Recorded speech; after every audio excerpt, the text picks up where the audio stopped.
সুলতানার রান্নাঘরে সবাইকে আবারও আন্তরিক শুভেচ্ছা। আসসালামু আলাইকুম। আজকে আমি আমার নোয়াখালীর বাড়িতে আসছি।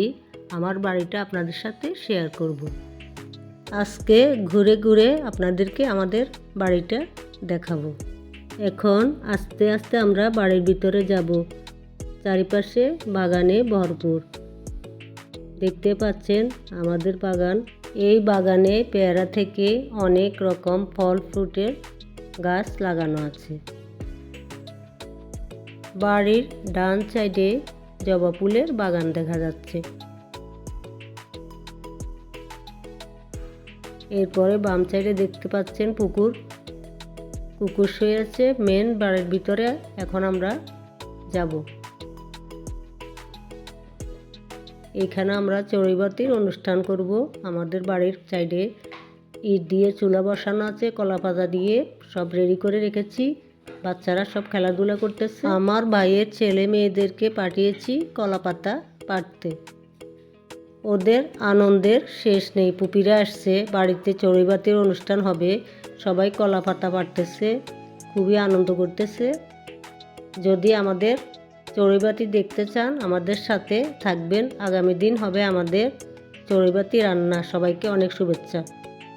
আবারও চলে আসলাম বাঁশের মধ্যে হাঁস রান্না নিয়ে। দেখতেই পাচ্ছেন বাঁশের মধ্যে কিভাবে হাঁস রান্না হচ্ছে। হাঁসের জন্য যে মশলাগুলো নিয়েছি এখন সেগুলি আপনাদেরকে দেখিয়ে দিব। এখানে আমি দুটি হাঁস ভালো করে পরিষ্কার করে নিব। দেখতে পাচ্ছেন 4টে বাঁশ নিয়েছি। এই বাঁশের ভিতরে হাঁসগুলি দিয়ে উপরে ময়দা দিয়ে মুখটি বন্ধ করে দিব। উপরে কিছু অংশ খালি রাখবো যেন ভালোভাবে সিদ্ধ হতে পারে। এরপর হাঁসগুলি ছোট ছোট করে কেটে নিব। যেহেতু বাঁশের মধ্যে রান্না করব, দেখতে পাচ্ছেন পিসগুলি এভাবে কেটে নিব। এরপর ভালো করে ধুয়ে পরিষ্কার করে প্রথমে পরিমাণ মতো লবণ, হলুদ, জিরা ধনিয়া, লাল মরিচ পেস্ট, রসুন বাটা, আদা বাটা, নারকেল পেস্ট, কাঁচামরিচ, পেঁয়াজ কুচি, তেজপাতা, দারচিনি, এলাচ, লং, সরিষার তেল দিয়ে ভালো করে হাত দিয়ে মিক্স করে নেব।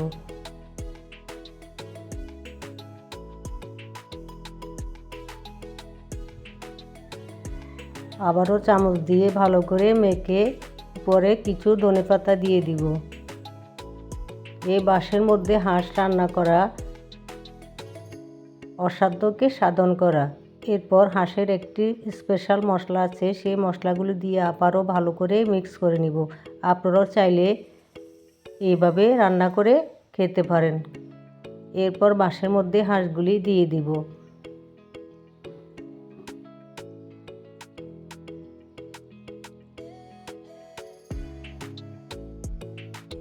ময়দা দিয়ে আটা করে নিয়েছি। উপরে আটা দিয়ে মুখটি বন্ধ করে 4টে বাঁশ এভাবে তৈরি করে নিব।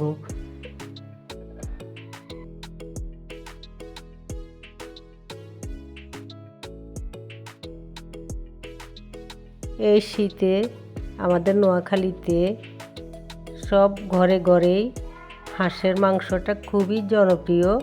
সবাই হাঁসের মাংস রান্না করে খেয়ে থাকে। এরপর মাটির গর্ত করে চুলা তৈরি করে ইট বসিয়ে বাঁশগুলি দিয়ে দিব। 1 থেকে 1.5 ঘন্টা রান্না করে নিব। অফ ক্যামেরায় খিচুড়ি রান্না করে নিয়েছি। হাঁসের মাংসর সাথে খিচুড়ি একেবারে জমে যাবে।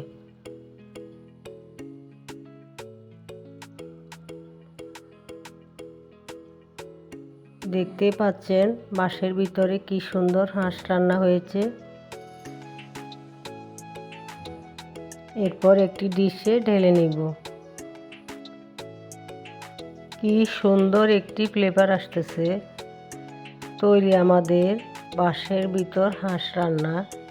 যদি রেসিপিটি ভালো লেগে থাকে আশা করি সবাই লাইক, কমেন্ট, সাবস্ক্রাইব করে পাশে থাকবেন। সবাইকে অনেক শুভেচ্ছা। আল্লাহ হাফেজ।